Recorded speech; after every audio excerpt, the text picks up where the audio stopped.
Hey, I'm Colin Weston, host of the Mod Golf Podcast. Welcome to our YouTube edition of our latest episode.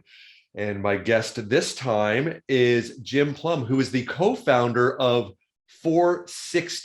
And you know what? I'm not going to give the elevator pitch or say what they do and why they do it and the purpose-driven company that they have, which is really exciting. Really love the market that they have found, the 10 million golfers that are over the age of 60. And that's all I'm going to say. And I'm going to bring Jim on here. And there he is. Jim, welcome back to the Mod Golf Podcast. Colin, it's nice to be part of the podcast. And we're excited. Ralph Falsatelli, my partner, and we're excited to tell you a little bit about FORE. We're a one-of-a-kind online community dedicated to enhancing the game for golf, for golfers over 60, with age-relevant information, videos, wide selection of curated products, value offerings and equipment, and natural anti-inflammatory pain relief, and SunSmart UPF 50 wide brim hats, sun sleeves, long sleeve, lightweight golf polo shirts, and much, much more. And we can get into that in just a second. I'll tell you a little bit more about our company, but we're excited to be here, Colin. Good stuff. Good stuff. And as we mentioned on our audio podcast, encouraging our listeners to come over here to be viewers, is of course with audio, you can't see the wide brim hat with the SPF 50 capability that it has there, and the shirt there. So looking very handsome. I need one of those hats. I think I'd look okay with one of those. I think I look great in one of those hats. You need one of those hats, Colin. Maybe not as good as you look in one of those hats, but I love it. So maybe we can work that out, that I can get one of those wide brim hats there. I do like the style. Not only are they aesthetically pleasing, they are functional. So let's start with that. We are going to talk about the kind of the power of partnerships. I'm very interested in that with what you're doing and the community that you're building. But let's start with, we touched on this a little bit earlier, but you are purpose-driven in raising awareness on a lot of different fronts. So let's start with cancer and melanoma, which I know, of course, you have a personal relationship with. Sure. Well, with FORE again, our age group relevance with regard to sun cancer and skin cancer, melanomas, should be wearing a wide brim hat. I have for many, many years. I know that the golf industry promotes golf caps, but it's about 60% of all golfers have problems with their ears, with their chin, with their nose. I've had one through my nose, one in my chin. So my golf days of wearing a baseball cap are done. And we have a program coming out. We're sponsored by the American Melanoma Foundation. And with a campaign that we have called Take It to the Brim coming out in the spring. And it'll be a big campaign to try to get people to be cognizant of the UPF 50 type products. We have a long sleeve shirt. We have long sleeves in general. We're also going to have a sunscreen coming out and some other products related to that. But it's all about, again, protecting our age group and being relevant to what we're trying to do. That's one category. The other category that I'm excited about is our wellness area, where we get into 1,000 milligram anti-inflammatory cream, and we have a 500 milligram roll-on for those aches and pains that we have in golf all the time. So the sun protection is one area, the wellness is another area, and then the curated golf products that we have is the third area. And that's important to us because it's a 12-degree driver. And then not cheater clubs, but things I like, which are the half chippers, the two-sided chipper, the clubs that make sense for maybe our age group to help get a little closer to the green, the wedges that make sense, because we all have a little trouble getting to that green in two, and which kind of led us, Colin, into FORE in general. We talked about it in our other program about, we were going to call it 450, but 50-year-olds think they're 20. And that's I know you're, yeah, that's you. And but when we did our surveys, and we started this company in August, but we really started thinking about it last January, playing golf, and everybody can't hit the ball like DeChambeau and everybody else. And so we're happy to get on, par fours and two, and we're happy moving up a little bit and playing the game the way it could be. And what became important to Ralph and I is that for guys over 60, we play twice as many rounds as the regular golfers do. And as such, it's a central part of our social life. And that's what 460 is all about. It's a different game for us. Our swing speeds are slower. It's not that we can't help it, but we're getting older, and we're more likely to get back nine fatigue all the time. And we have to deal with joint and back pain and arthritis. And we have to be more concerned with the risk of the skin cancers like we talked about in melanoma.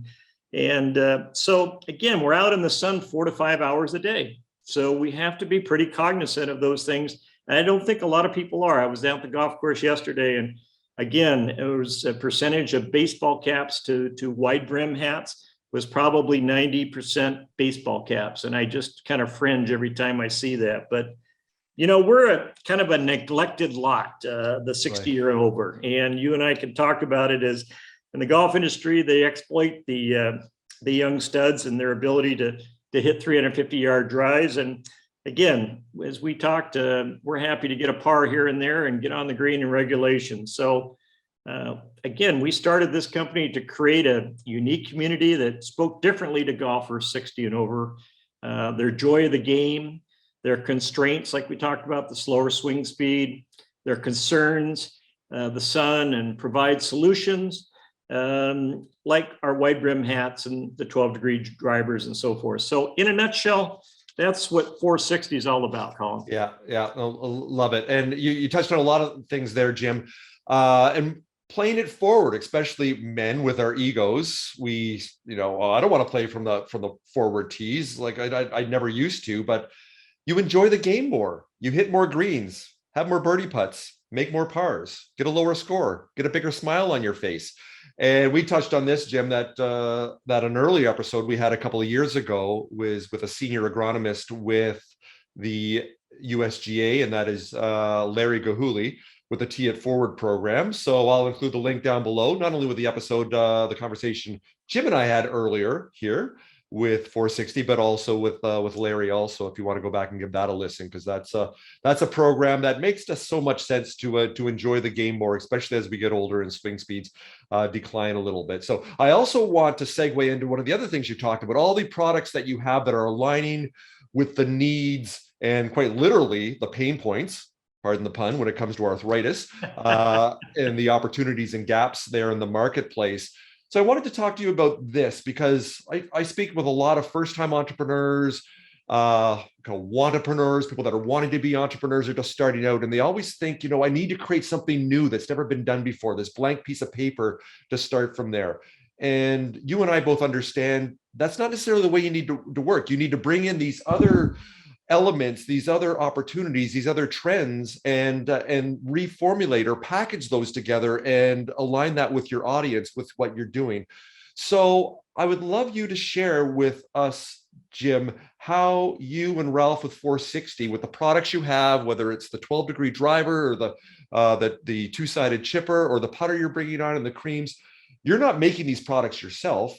So the power of partnerships, can you talk about that? How you reach out and find like-minded and the right partners for you to then create and deliver the products that your community loves? Absolutely. Ralph, of course, his background with marketing and with public relations, and mine with product procurement, and having been in the display business and marketing as well with fulfillment, it's a nice mix of two guys that are 68 plus, and with our large handicaps, is listening is probably the number one thing, and listening to our clients. And when I say that, customers that are online with us are telling us some of the products that we should go after. But again, entrepreneurial, I think the number one thing I would always say, listen to a lot of your suppliers, listen to a lot of people as you're building your products. You're going to make mistakes along the way. With those mistakes, you learn new people and new products, and don't be afraid to go after something. It takes a lot of pursuit. I've been in sales a long time and cold collar, and I just keep battling away until I find what I want to find. And it takes a lot of time and research. And but don't worry about failure. I mean, just keep moving forward. Ralph and I, at the beginning wanted to try to do some things in another area, and a little bit right now with the supply chain. It's been a little bit of a challenge, but we're going to keep listening to our customers and keep working closely with our suppliers. And our suppliers are very good about telling us new products that are coming, items that can happen, as in our arthritic glove. I wear it now and I have some arthritis and it's helped my game by 2 or 3 strokes, but that was a referral from another guy that was helping me with grips. So again, I would say working with your supply base is probably the number one. Being a really good listener all the time, which is hard for our age group, to be honest with you. And don't worry about being a failure, because at times you're going to fail, but you're going to win in the long run. Oh, love that. Some great tips there.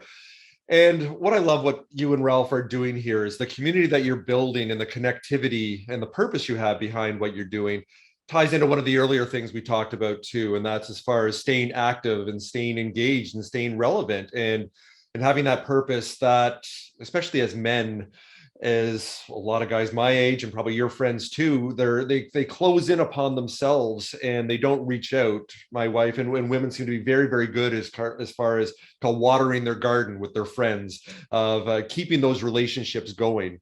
And it sounds like you're doing a great job of that. And it ties into mental health also, as far as making sure that we're not isolated and that we actually have that sense of community. And golf sounds like, and your business is such a great platform to stay active. And I know I feel that personally. So to finish up here, I did want to ask you this, Jim, yourself and Ralph, being in your 60s and still plugging away and finding purpose and loving what you're doing. You are both what we call, and this is meant as a compliment, you are senior-preneurs, so older entrepreneurs, which is proven that the data and the analytics are there, whether it's for the success rate or for getting funded, that the chance of success for an older entrepreneur as compared to someone that's younger in their early 20s, let's say, is much higher, because you have that life experience, you have that community already, that network that's built up, you've had successes, you've had failures. So to finish up here, could you share with our viewers here, those that are, considering entrepreneurship, they've got an idea, but perhaps they don't have the confidence or don't know where to start. Could you share 1 or 2 or 3 tips or pieces of advice from your experience of entrepreneurial do's and don'ts, of tips that you can give them that are considering, starting to launch or build a service, an experience, or a product? Sure. I think, again, if you have a partner, if you start something on your own, but to expand your base, you were talking about with your wife, the networking system that you do have within your industry. But Ralph's background is more in marketing and in public relations. And he has a lot of contacts, obviously, from those era.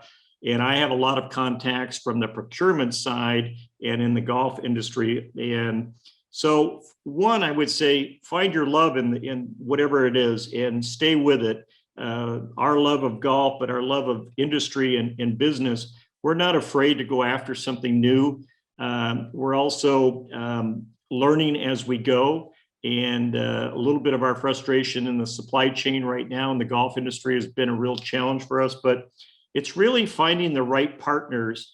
And even if you find a partner down the road, that might not be the next best partner for you, but you try to work with the people that you have, listen to them. Hopefully they'll expand and help you grow your business as well. So I would say supply chain, your partnerships, and just really believing in yourself. And if you have a partner, you got to be a 50-50 partner in that relationship. Now, great advice there. Great advice there. As we finish up here, because we talked about so many other awesome things and interesting things, impactful things on the long form audio podcast that we had, which I'll include a link down below, encouraging you as a viewer to become a listener also, because Jim and I had an extended conversation where we really got into the purpose and the why and the great things and the backstory, the aha moment of 460. So won't get into that here because we want to encourage people to go back and listen to that. So to finish up here, Jim, why don't you let our viewers know where they can go to find out all the good things you're doing with 460? Sure. Our website is 460, FORESIXTY.com. And again, we're an online community for golfers 60 and over, but we take people of all sorts, women, men, et cetera, and take a look at our product line. But we're going to try to, again, build our community for that age group with age relevant products. And we're open for suggestions and ideas through our newsletter online and through contacting us and taking a look at our Mike Wydra videos, who's our professional Hall of Fame person. And anybody that wants to get involved with 460, we want you to be part of our community. So please take a look at our website. We'd love it. And Colin, we appreciate being on your program. Hey, it's my pleasure. So, hey, Jim, thanks again for joining me today on the Mod Golf Podcast.